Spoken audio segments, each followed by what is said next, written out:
গাজায় অব্যাহতভাবে হামলা চালিয়ে আসছে ইসরায়েল। দেশটির এ হামলা বিরুদ্ধে ইসরায়েলের নাগরিকরাই প্রধানমন্ত্রী বেনিয়ামিন নেতানিয়াহুর বিরুদ্ধে বিভিন্ন সময়ে বিক্ষোভ করে আসছেন।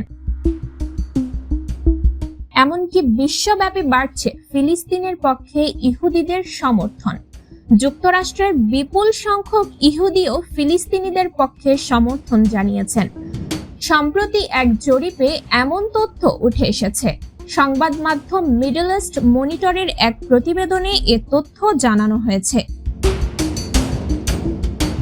জরিপে দেখা গেছে, একদিকে ইহুদিবাদ ছড়িয়ে দেওয়া আর ফিলিস্তিন দখলের জন্য মরিয়া হয়ে উঠেছে ইসরায়েল, অন্যদিকে বিদেশে বসবাসকারী ইহুদি যুবকদের মধ্যে বাড়ছে ফিলিস্তিন ও হামাসের প্রতি সমর্থন। এতে দেখা যায়, যুক্তরাষ্ট্রে বসবাসকারী 14 থেকে 18 বছর বয়সী মার্কিন ইহুদি তরুণদের 1/3 বেশি ফিলিস্তিনের স্বাধীনতাকামী সশস্ত্র সংগঠন হামাসের প্রতি তাদের সমর্থন জানিয়েছে। এ জরিপ পরিচালনা করেছে ইসরায়েলের প্রবাসী কল্যাণ ও ইহুদি বিদ্বেষ মোকাবিলা বিষয়ক মন্ত্রণালয়।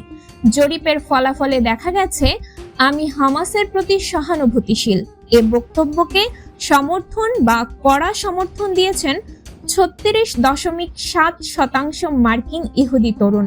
তবে যুক্তরাষ্ট্রের বাইরে বসবাসকারী ইহুদি তরুণদের মধ্যে মাত্র 7% হামাসের প্রতি সহানুভূতি দেখিয়েছেন। সাবরিনা জলিল, সবার কথা।